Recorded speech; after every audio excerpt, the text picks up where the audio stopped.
Hi, welcome back to Draconum Dawn, where I, Maximo Salazar, read my book, Draconum Dawn, to you for free. Yes, haircut, it happened. It was getting a little shabby, but it's okay.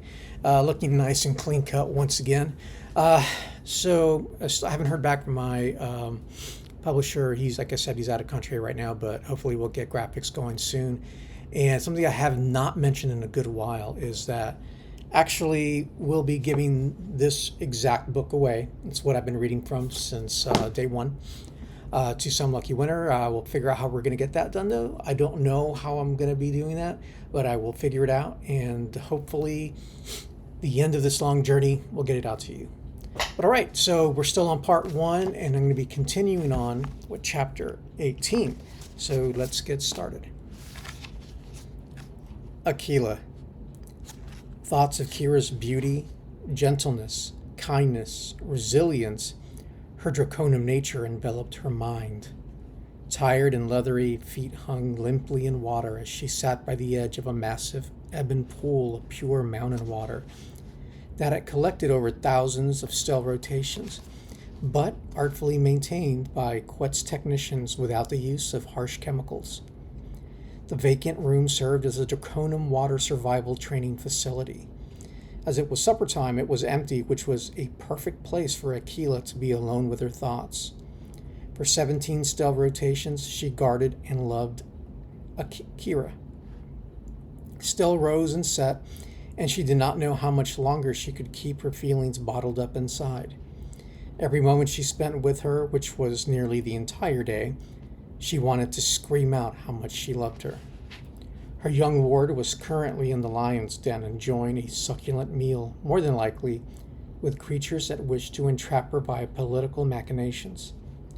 But who was she to intervene? Even as a lieutenant colonel, she held no sway in comparison to the clan elders who controlled all of the Quet's populations. Despite her tight relationship with Kira, she could not meddle in her affairs unless it was a matter of life or death. But it was a matter of her life, or could be.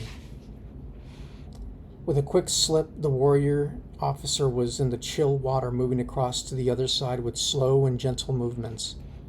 For 30 minutes, she continued to swim from one end to the other, hoping that the pain would subside through exercise.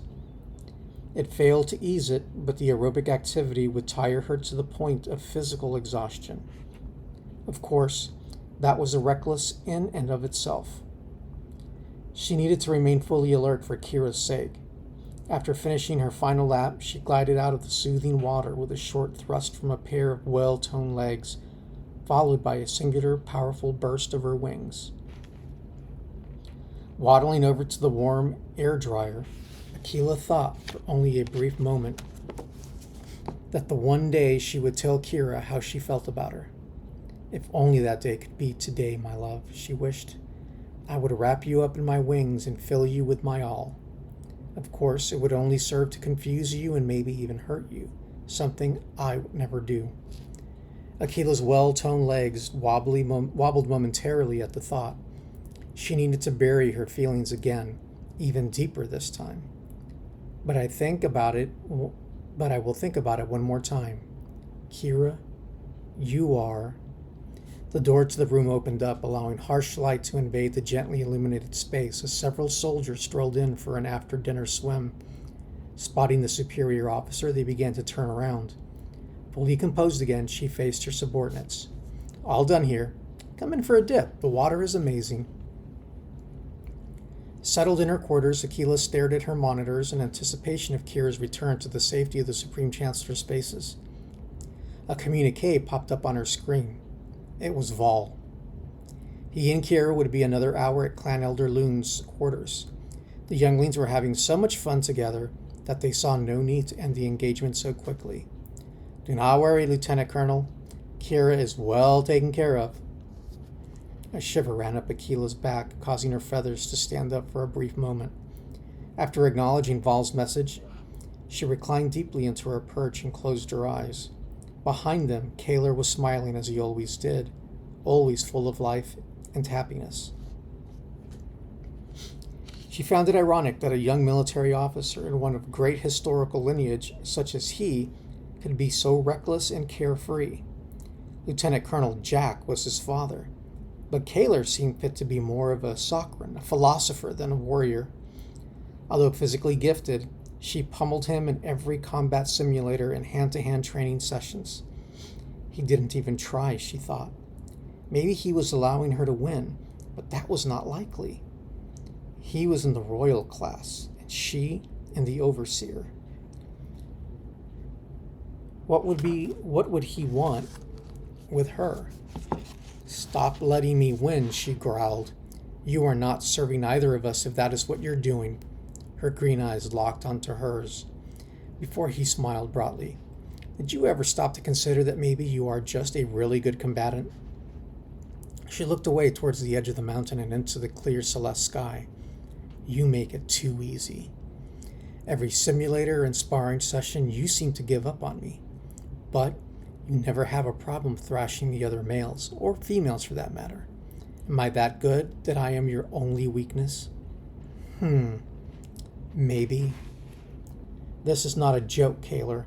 I need to be the best so that I can bring honor to my family. You are royalty. I am not. I need to earn my position." She caught the slight that she paid to a royal class member and immediately went to bow and ask forgiveness. "Don't bow to me, Aquila. Fight me instead. This time, I will not hold back," he firmly stated. The two birds were alone in the exterior combat ring, the rest having retreated for their midday meal. Each of their steps was precarious around the loose stones that covered the ring. He would not make a mistake. She would not err either. He feigned to his right and then shifted his weight to the left to make for an attack. It was a basic move that Aquila did not fall for. Aware of his tactic, she shot a rapid stinging jab with her right wing towards his middle torso. She saw her wing moving in slow motion, a technique she learned from controlled breathing, approaching its target. Got him, she thought. That will teach him to not go easy on me. But Kaler was only smiling. Her thrust missed at the last moment.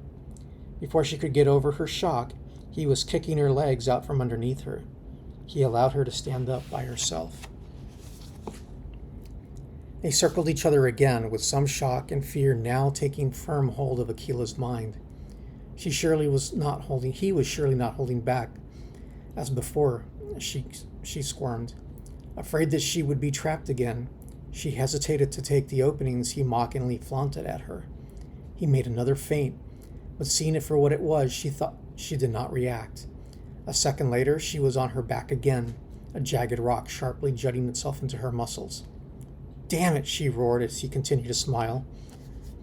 "Come on, Aquila, lunch is getting cold. Take me down." Back on her feet, she decided to take the initiative and recklessly leaped at him. The move was made out of anger and frustration, something that Kaler would easily dodge, if not for the loose stones just behind his right leg. He acted to step back and allow her to fall forward, but lost his footing instead and fell onto his own back. Aquila, the opportunistic fighter, pounced immediately and submitted him by placing her left wing onto his throat. Unable to speak, he acknowledged his defeat by closing his eyes. She removed her wing, satisfied with her victory. "Hungry yet?" Aquila looked at him. "Yeah," she said. "I guess I will see you back in training later." He looked at her with incredulous eyes. "Why not during our meal?" You know that we cannot sit together, so why ask?" She glared at him questioningly. "You can sit with me if I invite you, and I most certainly invite you. So, hungry?" Stupefied at what was transpiring, she relented, and the two of them made their way to the dining hall. Upon entering the large room, all eyes were upon them. To assuage their thoughts, Kaler immediately spoke up about being bested by Aquila in the ring, leaving out that it was an accident. Lieutenant Colonel Jack, who was seated in the senior officer section, saw and heard his son, his eyes steadfast. But in his heart, he secretly hoped his son would court Aquila. He knew her to be very intelligent, hardworking, and a very determined warrior. If his instincts served him, she would make him a terrific partner and wonderful mother, Robin would have approved of her. All of the Draconum warriors in training finished their meal and headed back to the ring for the rest of the day. Afterwards, Kaler approached Aquila and asked if she would take a stroll with him. The night air was crisp and perfect for a leisurely walk.